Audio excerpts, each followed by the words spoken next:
When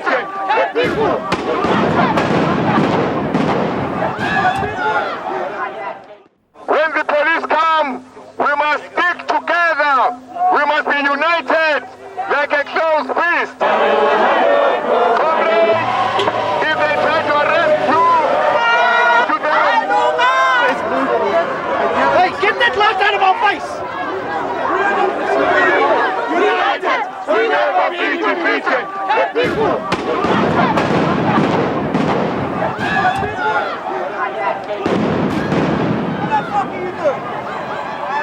Why are you throwing tear gas into the crowd? No tear gas, can you smell? It's tear gas. It's not tear gas. Okay, come here.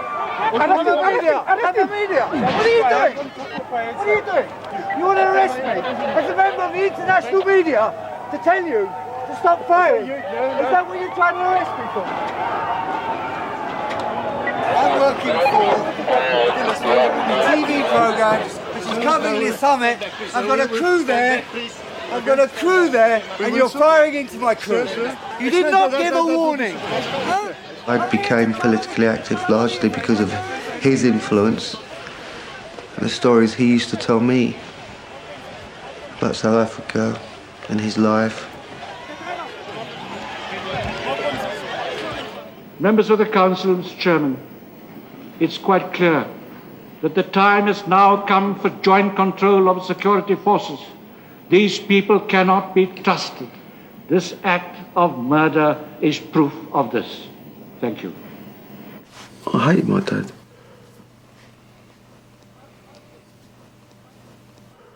I just look at him and think, well, fuck him all. Yeah. What the fuck he do? Very upsetting. I loved him. Yeah. I hated him at the same time. If I was to sum my father up, I don't know, I could maybe just use one word. He was my hero. He was my hero. I was proud, so proud about all his achievements, so proud about how he held his head up high, how he conducted himself as a person. I think a lot of exile families had that. Our parents privileged the struggle over their children. They also got absorbed their own pain of exile. They wallowed in that pain. They used to sit outside the door, around the corner in the car, watching who comes and who goes, you know. And then it was my sisters and their friends about 11 o'clock, and I got a fright and I thought it was them.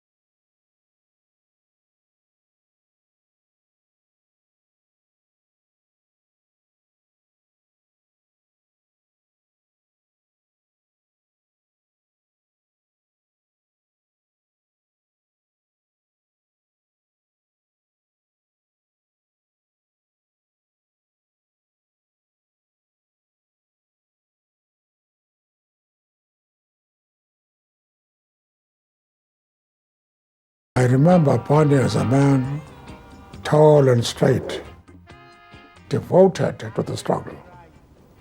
And he also became the editor of a paper which was being published by the Indian youth. And he did very well indeed. We used to read that publication very intensely because it had new ideas which originated from South Africa. Active from an early age, he became a formidable speaker, a tireless organizer, and infamous journalist. He soon rose through the ranks of the movement and became a national leader, forcing him to flee the country after the crackdown on the ANC.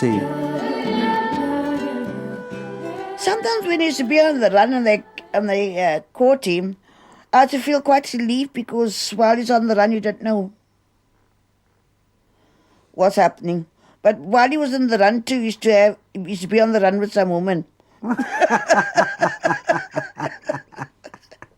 So I thought, well, you're much safer inside than out. We were in the Transvaal Indian Youth Congress. He brought a lot of new ideas.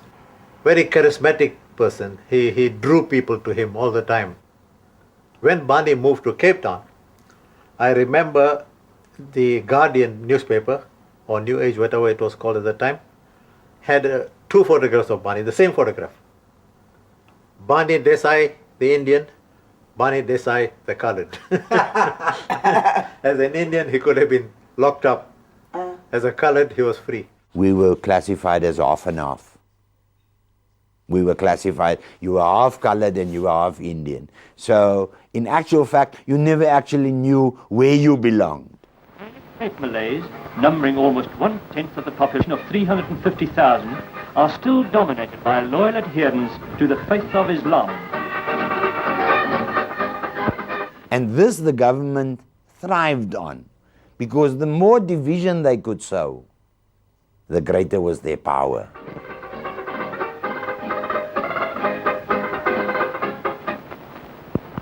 We were in a country where from the womb to the tomb, you were dictated to. You were told who your parents must be, where you would live, which school you would go to, and when you die, they had the audacity to tell you where you would be buried. This is the country. This was the old South Africa.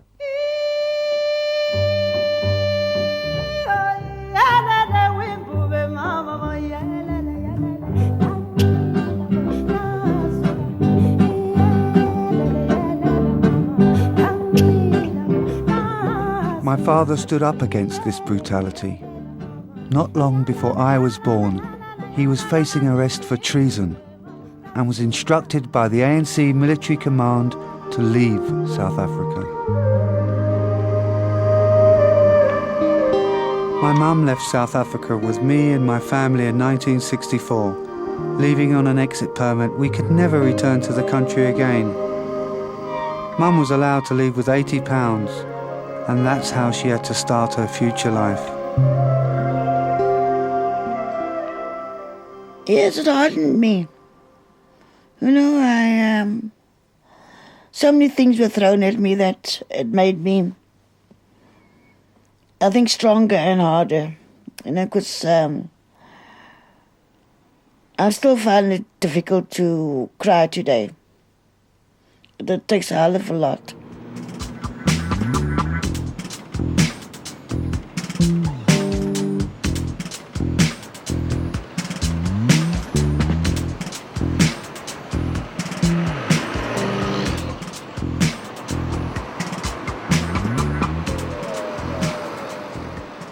A bit of a rootless place, London, you know.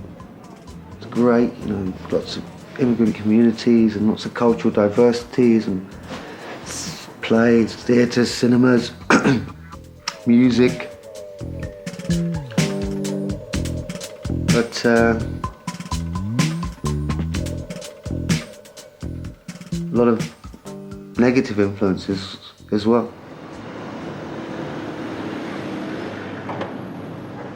When I, with the local gang, mainly white youths, went to a mosque and was planning to attack the mosque.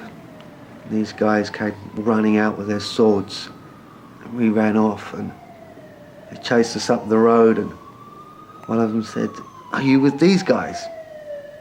And of course I said no, because he had a big sword in his hand. I actually questioned my whole, existence there. Who was I? What was I doing, you know, with my life and stuff? I was only 12, but I'd just been involved in a racist attack, something I realised my father had fought against his entire life.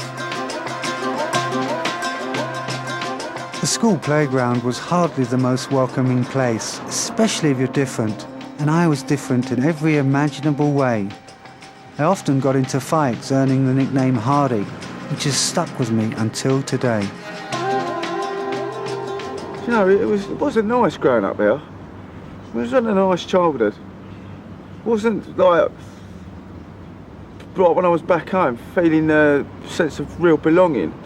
This ain't my home, this is England, Britain, Royal Britannia, the Empire. We wasn't in Britain by our own choice. We weren't encouraged to see it as a home, ever by our parents. And that we were going home soon.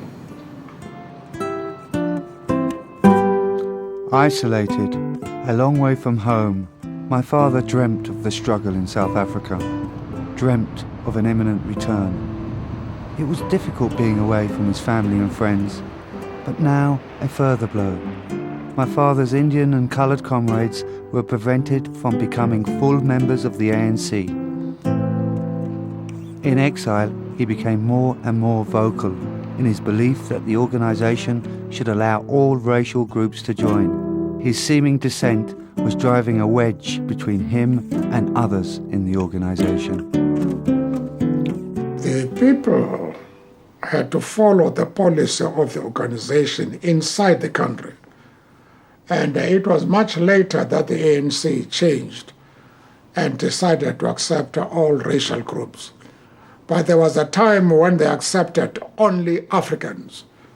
And so everybody, whether internally or abroad, was bound by that policy. But in prison, we didn't really adhere to that, you know. There were instances where some of the people wanted to keep the separation, but by and large there wasn't that feeling. Oh, he was ostracized. They were petty. Well, do you have to agree with them all the time? Do as I say or else out. And that's what happened. But he was a bigger man. And he ignored them as well. They said to me when they meet me, "Oh, you're okay, but not your husband."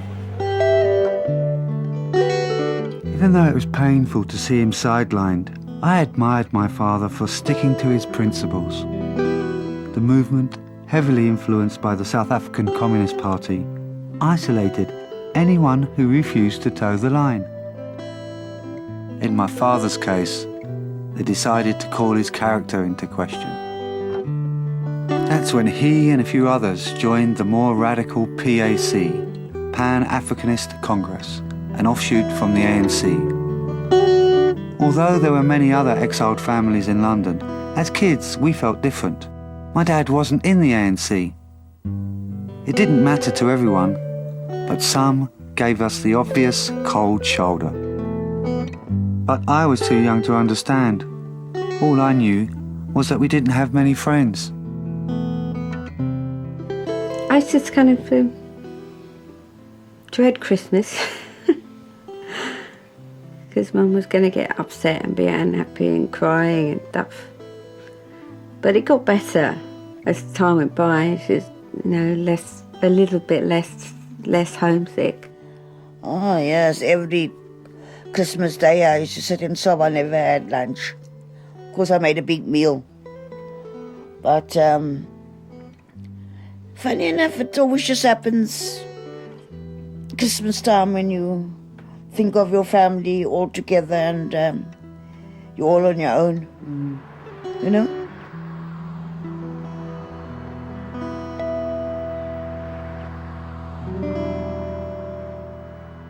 Apparently, I don't remember, but apparently I was spoiled rotten by my grandmother. If I wanted something, I got it. Said you looked like a... Well, there's a picture of her here, and a picture of me grabbing onto the side, not wanting to be apart from her. Badly afflicted by all of us, about being in exile, incarcerated in this country, not being able to go back. We were under a prison sentence. For what? For the old man's views.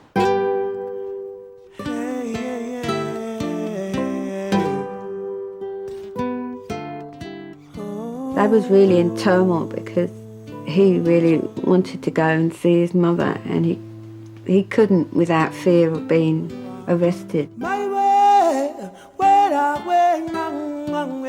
She wrote and she said they hadn't had any photographs of my wedding, and so I had sent her some photographs of the wedding, and then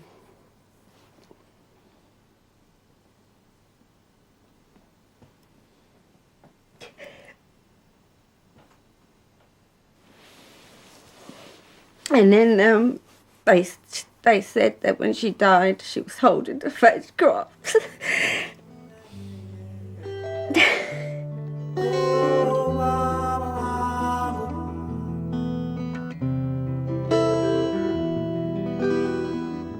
My dad did his best to isolate South Africa. He and close comrade David Sibeko campaigned to have apartheid declared a crime against humanity at the UN. And they won. Ladies and gentlemen, I leave it to your imagination as to what is really happening in that country. Under Chapter 7 of the UN Charter in the Security Council, so that we can have imposed punishing economic sanctions against South Africa, which would be mandatory. But shocking events soon followed. Uncle David was killed by PAC fighters in Tanzania due to an internal power struggle. It is suspected his killers had links with the South African security apparatus. This was not the first time my father faced betrayal and the loss of a comrade at the same time.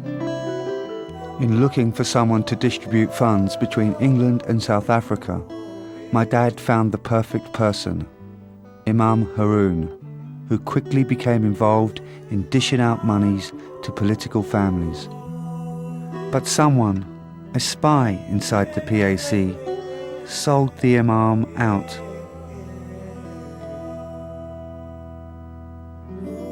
When Imam returned to South Africa, he was arrested. And while he was in prison, his son used to go and visit him. And on the chocolate and biscuit papers that he had, he used to write notes to Dad, which was to be smuggled out to Dad. And in that, he informed Dad that someone who was very close in their circle was in fact a spy for the Special Branch. The magistrate decided that the injuries, the substantial injuries shown by the post-mortem, was the consequence of him falling down a set of stone stairs. This used to happen a lot in South Africa in those days to political prisoners. My father turned his anger into a book, The Killing of the Imam. I think it was cathartic for him. Helped him to keep the Imam alive in some way. While writing his book, he would read me the manuscript. He would cry at times, and I became angry with a world that allowed this to happen to my father and his friends. But life in London carried on for us kids. I was still trying to find out who I was and how I fitted in. It's a target. A pack is a target, you know what I mean? Beat the packies up, they all had the shots. A stink of curry. Oh, you know, when we weren't packies. We were from South Africa. I used to say, my mum's called Rose. But that made a fucking difference. My dad's called Barney, can't be packies. I could do some of this shit.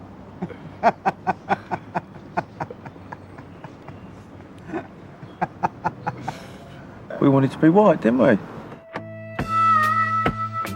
Only my father made me feel better. Who he was and what he stood for. I longed for his attention. I knew it was the only thing that would make me feel sure of my identity. He was soon standing up to the system again, now as a barrister in England, and was making news with his robust representation of black communities. The police, come on, open up. What address do you want? What struck me about Barney Desai, if I may say so, was the quiet dignity with which he carried himself. What happened in November 1972 in Brixton Market, I saw a black youth being brutalized by some police officers. And in those days, I was a member of the Black Panther movement, and we were trained to find out as much details about the person who was being arrested or brutalized by the police and inform their relatives. So I went up to the guy to ask him for his name and address so I could inform his parents that he'd been arrested. And I was myself arrested, thrown into a police van, and had the living daylights kicked out of me by some police officers. Incidentally, the charges from which I was acquitted were 2 counts of assault and 1 of actual bodily harm. I admired the way he did my case. He wasn't aggressive in his questioning of the police officers, but he was very penetrating, very subtle, very penetrating, and he did a very good job. I followed his path and became politically active. I joined the Anti-Nazi League, but as young people often do, I reinterpreted his footsteps. Here was me with a barrister father, and while he became more and more respectable, I just could not stay out of trouble. My first organised political activity was really at school. I managed to get a group of politically minded students together. It's called School Kids Against the Nazis. You know, a great experience there. The Anti-Nazi League Carnival, which was huge. Great concert at the end, all the punk and reggae bands, the rebel music. Fascists on their top, nobody worry about that.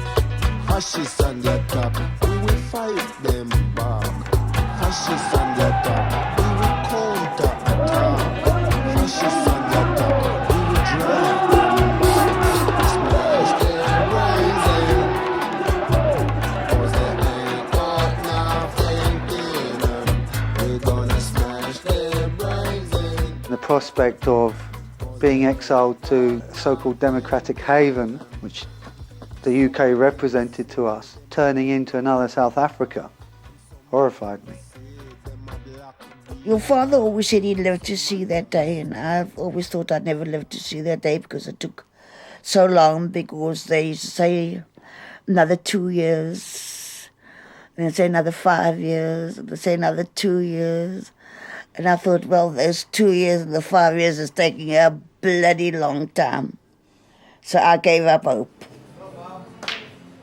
The pressure of his work as a barrister, the debt, the loneliness, the despair about South Africa, I think it all compounded to lead him to very frequent drinking, heavy drinking. Your father used to like a drink, and I thought, well, if you can't beat them, join them. I remember we used to find Mum's bottle of sherry and water it down, or pour half of it down the drain, and we'd think she wouldn't know the difference, but she did. And then we'd be for it. And with Dad, I mean, you know, there was just no controlling him. He just used to feel sorry for himself. We were told every 5 years, the revolution, we're going home in 5 years, the revolution's going to happen. It didn't happen. 5 years after 5 years, decade after decade, and I think it started to wear him down.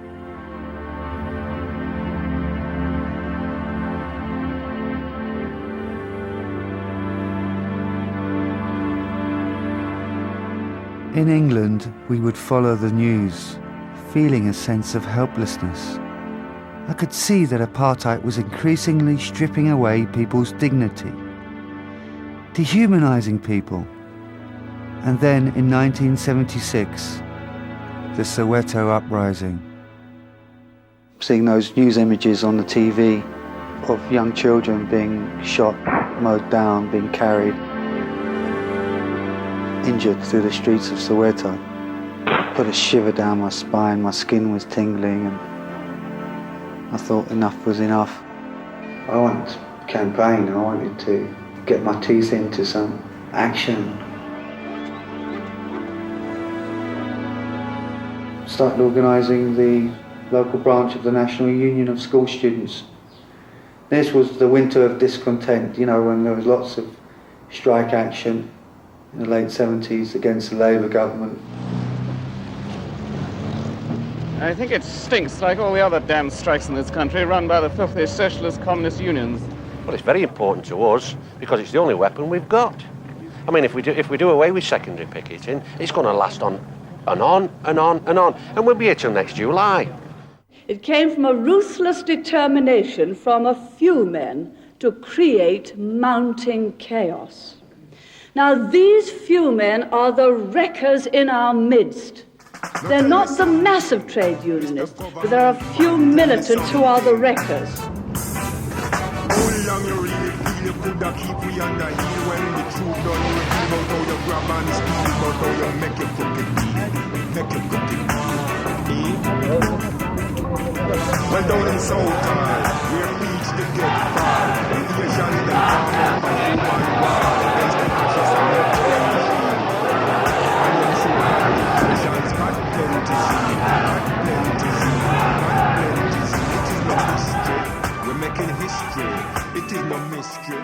We're winning victory. So we'd organised a strike and it was hugely successful. Every time the headmaster came out, all the kids ran away. I was the only one who stood my ground and said, no, I'm refusing to come to school. This is a picket line, we're on strike today. It was also, I think a question of parental acceptance. I was seeking his approval in some ways, probably tied up to that and the fact that I wasn't getting much attention or nurturing at home. I faced disciplinary action after that. He stood up for me and told me that he would take them to court if they didn't let me back into school after 7 days. And he told them that. And I was allowed back into school after 7 days.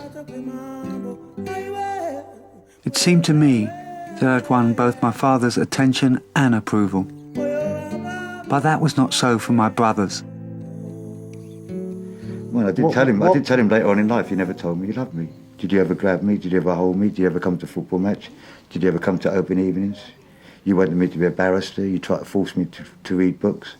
You took me to the library at the age of 10, forced me to study. I said, Dad, you went, and I'm not even an educated man, but my children are very educated and very loved. Yeah. You can be whatever you want to be in life, as far as I'm concerned. But keep telling those children you love them and make them feel loved, else they're going to go by the way. He ended up having no real time for either of my brothers with him. I think my sisters, for some reason, he used to give them attention and stuff. And maybe the relationship wasn't that so important as the father-son. Your father expected much more from them that education-wise and that they weren't interested. So he just gave up on them. What if they wanted to study or go further, he would have been there for them. Caught up in his own despair, he wasn't able to be there as any sort of a guide. By the time we were teenagers, we had completely lost him to drink. He'd still talk to us about politics, but that didn't help much. We needed a father who was interested in what was going on for us. To use drugs once a week. It progressed. And then started selling it. Grade A. And that's when it went fucking haywire. Couldn't have that stuff around me. I liked it. Oh, that's it. Couldn't stop taking it.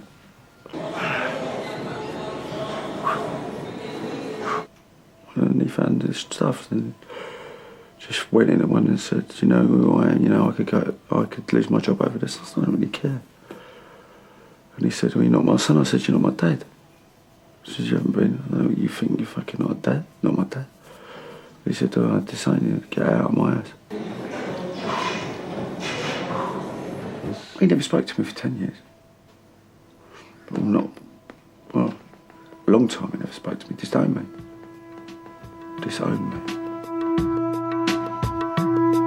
It was difficult seeing my younger brother dealing with his problems alone. It felt like I abandoned him.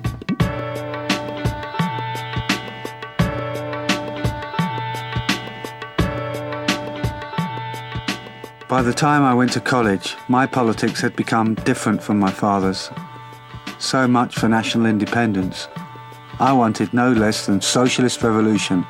And for me, the enemy, capitalism, was everywhere, not just in South Africa. Just as I was getting into left-wing British politics, left-wing British women were getting into me. I was about 19. We were in love, and it was a special evening for me because I was going to meet his parents for the first time. And he introduced me to his father, who looked down his nose at me. He was a very tall man, I remember. And he said, "What on earth does my son see in you?" Which I'm laughing about it now, but at the time I was quite upset by this comment. And it kind of set the tone of our relationship for a while. But for the first few years, really, certainly until our son was born, I felt that he kind of ignored me. I was just another pretty young thing passing through. I think he probably didn't actually take me very seriously until I had a child.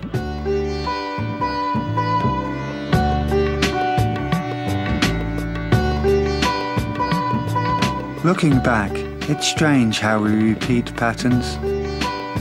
I became the absent father, putting his politics before his family, just as my father had.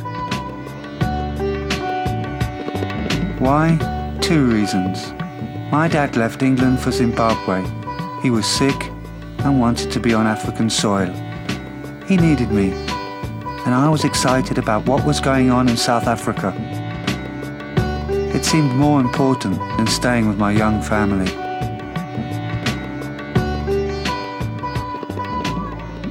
As he grew up, when he got to about 9 or 10, he started to have real problems with his anger on the pitch, and he'd frequently get sent off.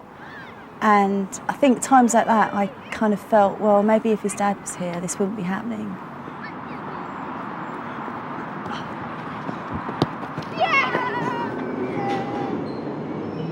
Many times have I been stopped for no reason. I haven't even been given a reason by the police.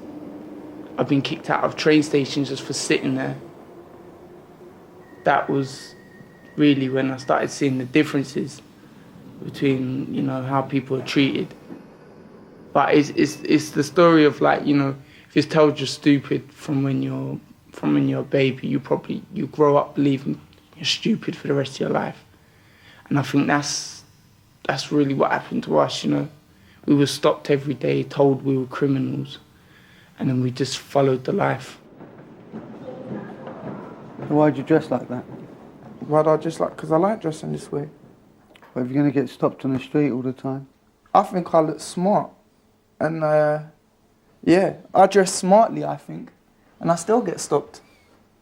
But because you dress in a gangster rap style? I don't perceive this as gangster rap style clothing. This is London. This is London. We have our own style. Who's we? My people. My North London youths. My son Ravi grew up in London without me being around. And listening to him, I began to understand he gained his sense of self from his black friends.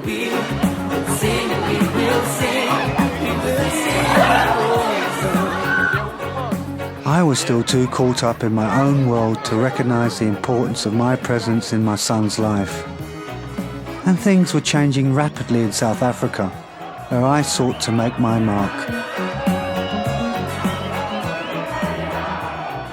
My father had a tip-off that negotiations were underway for Mandela's release, and he'd asked myself and my sister whether we would join him. They have come home with me to reassert their birthright as Africans in this part of this world. He's related to Africa. Oh, it's fantastic. I feel really great. A bit nervous, Don't know really what to expect, and there's a lot of work to be done, and a lot of people to be seen, and I want to play my part in that process. He's safe, he's fine, he's home, no problem. Is that your father? Yes. How are you? Is he married? I've been an advocate for 20 years, but at this moment I'm a bit short on words. It's a great moment for me. I want to be with my people now. We were fortunate to be the first exiles to return the day before Mandela came out of prison. That was an absolutely amazing time. I am now in a position to announce that Mr. Nelson Mandela will be released at the Victor Verster prison on Sunday, the 11th of February, at about 3 p.m. We would all like Mr. Mandela's release to take place in a dignified and orderly manner.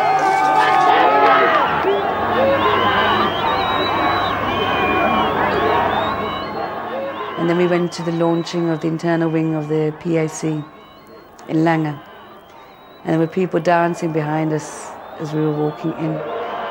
And I got up on the stage and people were doing the African dancing and I was doing my bit there. My brother said to me, it's not a disco, Ziv, because I didn't know how to do the moves.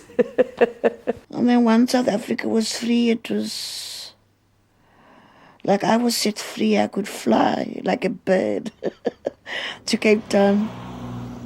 For the first 6 months on our return, I didn't talk to him because when we arrived in Cape Town, the mayor of Cape Town decided to invite him to a function in his honour, to give him the keys to the city.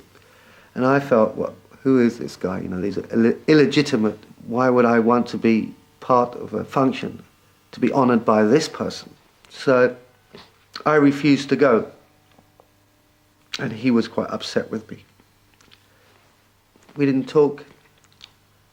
But he was my only person that I was really close to in South Africa. And we needed each other. I was working inside the Trade Union Federation, which was aligned to my father's politics. And I believed in unity amongst the working class. I was trying to build the socialist current in the country into some sort of cohesive force. So he thought I was, you know, on the wrong path. Of course, I used to hear that he was on TV and, you know, what he was saying.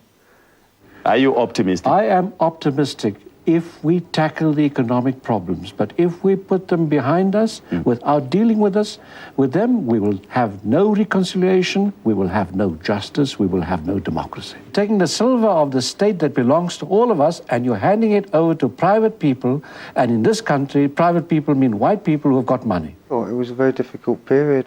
The degree of political sectarianism was very high. It was a very hard place to get used to living in. So is apartheid dead? We heard apartheid was dead in 1970. We heard it was dead in 1980. I'm still waiting to attend its funeral in 1990. Could never really talk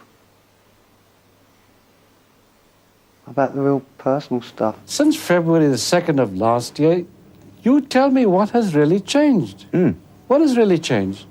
Are people well fed now? Do they have homes? Have they got the vote? I haven't got the vote yet. You know, where he had to sacrifice, it was either his family or the country, and he chose the country. I needed someone, I suppose, who was close to me, someone who knew me. Hello, Barney. How are you? Okay, good to see you. Yeah, looking well. Fearful of black majority rule, the regime attempted to get the democratic movement to concede to their demand for minority rights. That meant a white veto. Mass action was the answer. It developed a momentum of its own, forcing the state to set a date for the election. When he came back, he worked like a Trojan horse. He really worked. He put everything into it, including the bit of money he had. And I know that as a fact. My dad stood for election. He was number 5 on the list of candidates. When the election results came out, he'd won a seat. Very important moment for him, a crowning glory really of a 50-year political mission, 50-year political career. But then it was decided As only 5 seats had been won, they would look at all the candidates again. And in the juggling, my father lost his seat to someone lower down the list. After he realised that he lost his seat, he went into immediate depression for months. He felt some people very close to him had betrayed him. It was a chance for, the other faction, the more, I think, militant faction, in some ways, inside the PAC to silence him. Soon after, he was asked to join the Human Rights Commission, a government body. All parties supported the nomination except the ANC, who for some reason didn't find him a suitable candidate. And I think that's the straw that broke the camel's back, because that would have been the job for him. And he was so disappointed because he would have done the job so well.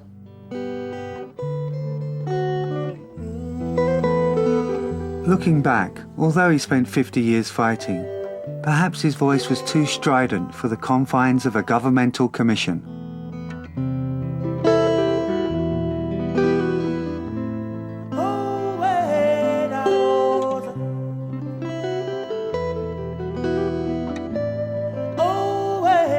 He used to say to me, "Son, if you have achieved half of what I've done in my lifetime, by the time you're my age, then you would have done a hell of a lot. So don't talk to me about whether it's right time for me to die or not." And basically, he'd given up. I was living in Germany at the time and we had a phone call. I was kind of angry as well. Saying that he'd had massive bleeding and that he was in hospital. I suffered a lot more than those people who went to the funeral. My brother Rehad was at the time in Bosnia. Dad come to me in a dream and he forgave me. My father's death sent me into a spin. Why can't you be a dad instead of a politician?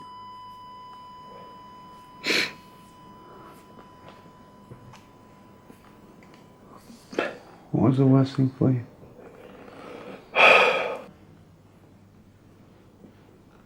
Not being there. He died on his own.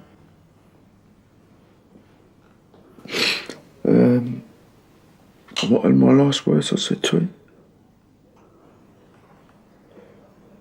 It fucking really haunted me.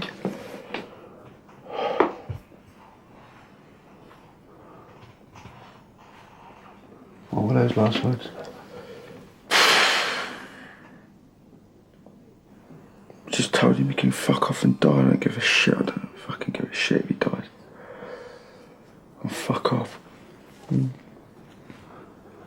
don't even fuck himself. Told him I didn't love him. And he made me sick.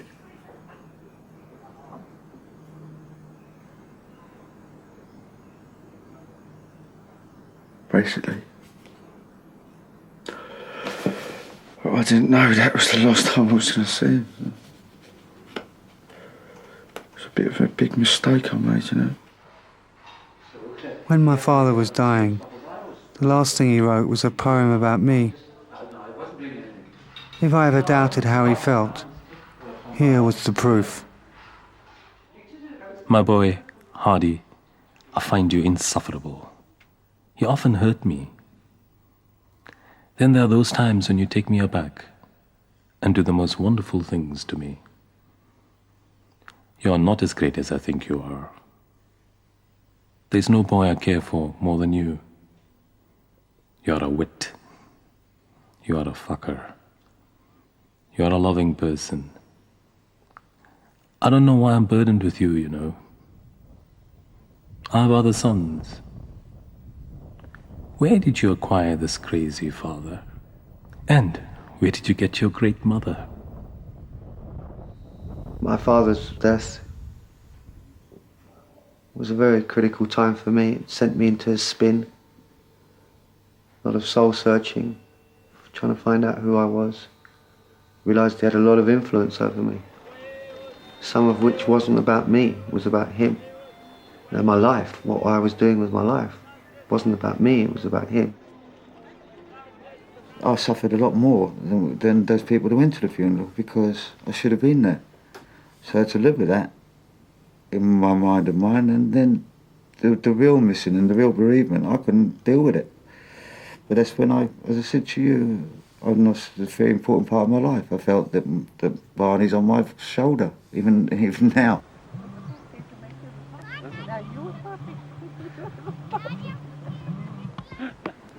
My father was there in terms of, in some ways, a positive role model, you know, an achiever, someone who imparted moral lessons. Never really as a caregiver.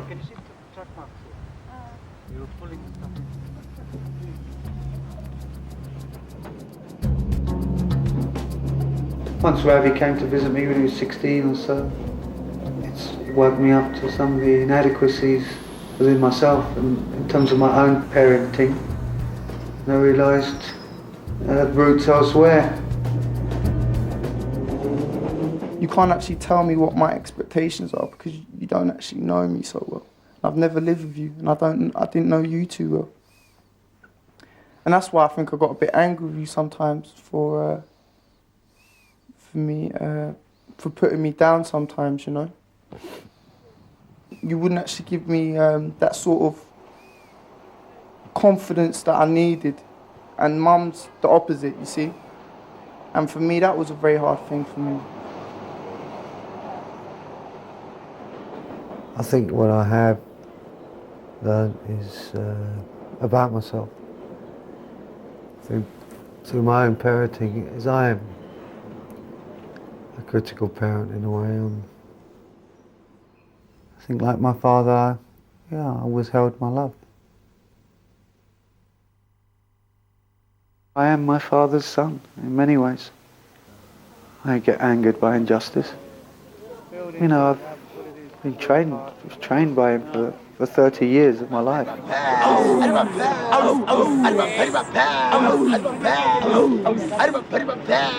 No stable democracy will be created in this country if the enormous disparities of wealth between black and white are not addressed. Apartheid is going to be with us for many, many years to come. Will have been feather-bedded to the extent of something like 12 to 14 billion by the land bank to run uneconomic farms, and they sit there like a landed gentry, not making use of our economic resources, whilst our people are becoming squatters all the time.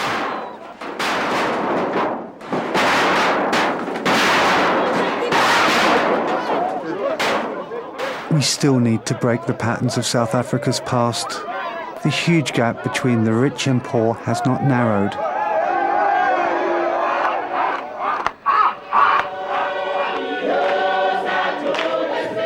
The last decade of majority rule has seen little progress, the result of a largely market-driven economic policy. Many remain unsure what our newfound democracy actually means to their everyday lives. People continue to struggle to have access to basic services such as water and electricity established as a right. The most fundamental of such rights, the right to life itself, has been a long and bitter struggle.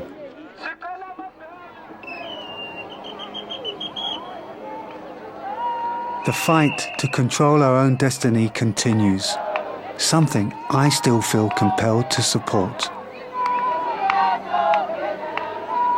This obsession with politics and political change and the political background hasn't really given me much room to think about myself and discover myself, spend time with myself, do the things I want to do.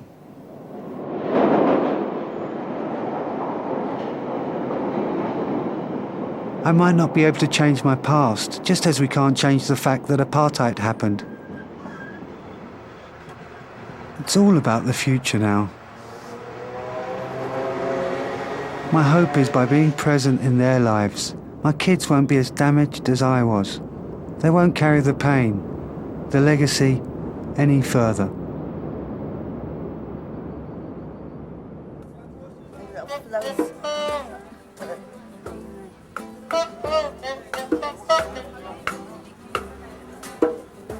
This is the one. This is the song. Imagine that I'd ever be doing that there and getting clean, you know. Fucking, I was going to die back in London.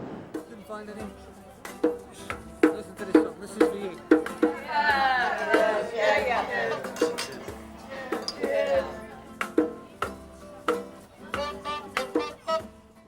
They went back to their mum and said, "Mum, I've been clean for 12 years. And she said, "So fucking what? So's the cat." You know, what have you done? You're not supposed to be doing drugs, you fucking idiot.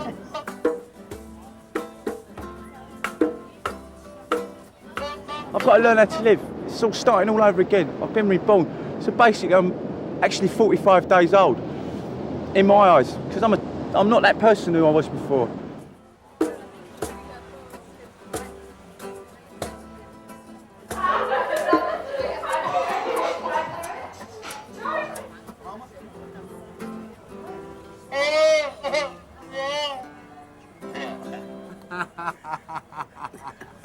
Yo, welcome to Cape Town.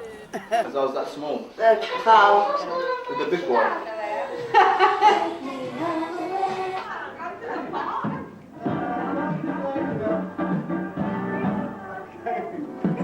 We'll meet again. Don't know when. Don't know when. But I know we'll meet again some sunny day.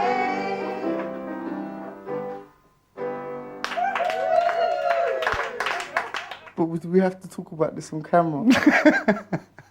God almighty, talk about embarrassing. He was a good father. He was.